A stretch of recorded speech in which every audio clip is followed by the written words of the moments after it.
Welcome back, boys and girls, to Poppy and Rye by Avi. Today we're going to hear Chapter 17, To Help Rye.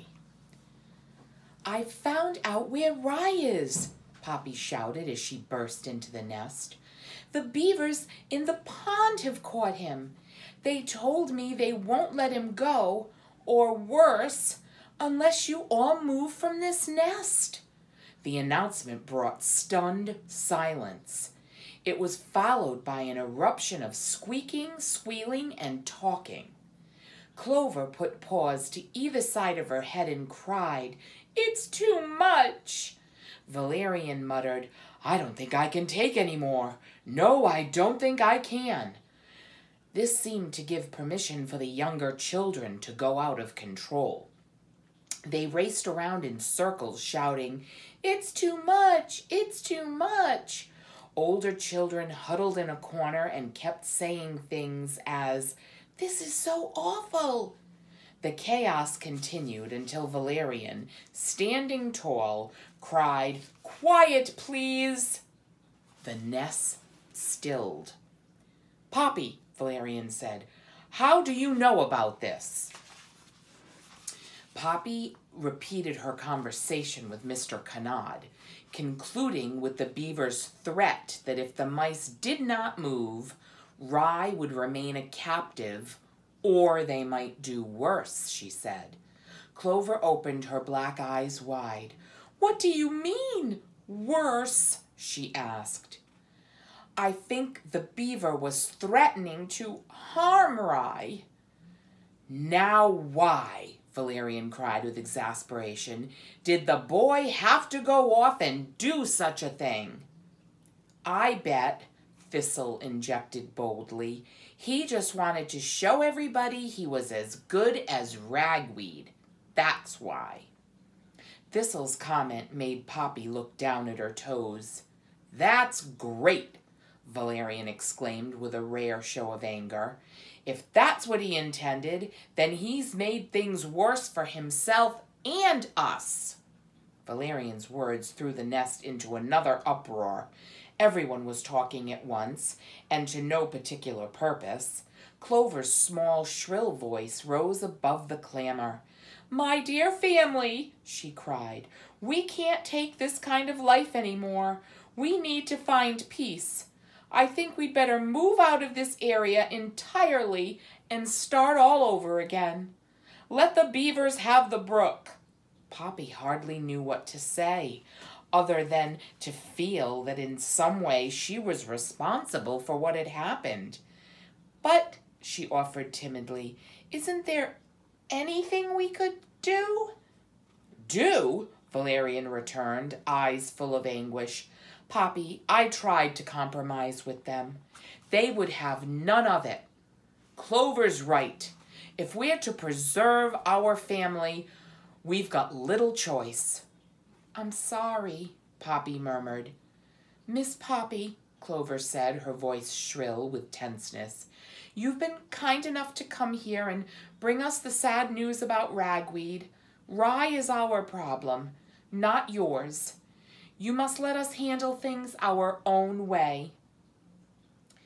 "But Clover," Poppy replied as gently as she could, "I'm not sure that even if you do leave, they'll let Rye go." "But you said that Mr. Kanad promised he'd release Rye when we move," Clover cried. "What choice do we have but to trust them?" "Clover is right," Valerian agreed. "It's the family we need to protect. There's little more to be said." With that, the mice began to scurry about, putting their possessions in order. It did not take long for Poppy to realize how much in the way, how much of an outsider she was. Mortified, but not wishing to intrude any more than she already had, she crept from the nest. Night had come. The moon's reflection lay upon the pond's surface like a tarnished spot of gold. Poppy could make out the islands, the lodge tops, surrounded by dark water. She thought about Rye. Just to think of him languishing in the beaver's lodge gave her pain and longing. She sighed out loud. "Don't worry," came a voice right behind her. "It's not your fault." Poppy turned. It was Thistle. "You shouldn't take it personally," Thistle went on. "Our family has been having a bummer summer." "I know." The two mice sat silently side by side. "But I bet," Thistle said after a while, "I know why Rye did it." "Do you?" Poppy said with some hesitation. "Why?" "Poppy," Thistle asked shyly, "did you know Rye before you came here?" "A little. How did you know?" "Well," Thistle said, too bashful to face Poppy directly, "it was when you were talking about ragweed, when you first came. I noticed the way you two looked at each other. Rye acted as if he was going to die. You didn't look so great either." Poppy turned toward the pond and gazed at the big lodge. "Then it is my fault he's where he is," she said. "Poppy," Thistle said. "What?" "You didn't make Rye do it. He went on his own. He's not your responsibility. Don't do anything weird." "I won't," Poppy replied. "You all right?" Thistle asked, touching Poppy gently. "Well, yes," Poppy replied. I just need to be alone." "Okay," the young mouse said, and she slipped back down into the nest. Left to herself, Poppy allowed the darkness to give her solace. Without thinking about what she was doing, she meandered down to the pond. "If I could only tell Rye that—" She paused. With a jolt, Poppy recalled that she had yet to have so much as one conversation with the mouse. And yet, she seemed to have had so many. It was so extraordinary. Poppy reminded herself that she didn't need to be with Rye. After all, she had spent her whole life, 6 months, without him. She wanted to be with him. It was hard to sort out the difference.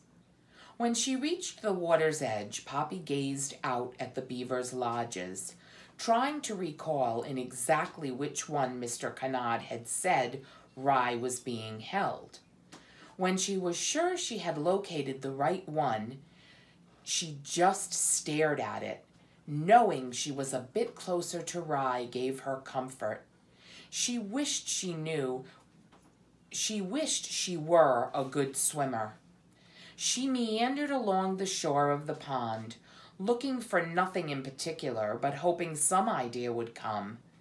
When she came up on a splinter of wood, she picked it up and balanced it in her paws. "Make a good paddle," she mused. The moment she had that thought, she knew exactly what she was looking for, a piece of wood to use as a raft. With it, she could float over the pond and get to Rye, somehow. Clutching the would-be paddle tightly, Poppy began a search. Near the stump of a chewed-down tree, she found a thin, wide chip of wood, a raft. Pushing and pulling, Poppy worked the wood chip to the water's edge, then set it afloat. The chip rode the water easily. Poppy leapt aboard. The chip wobbled but soon steadied itself. She was afloat. And that's the end of chapter 17.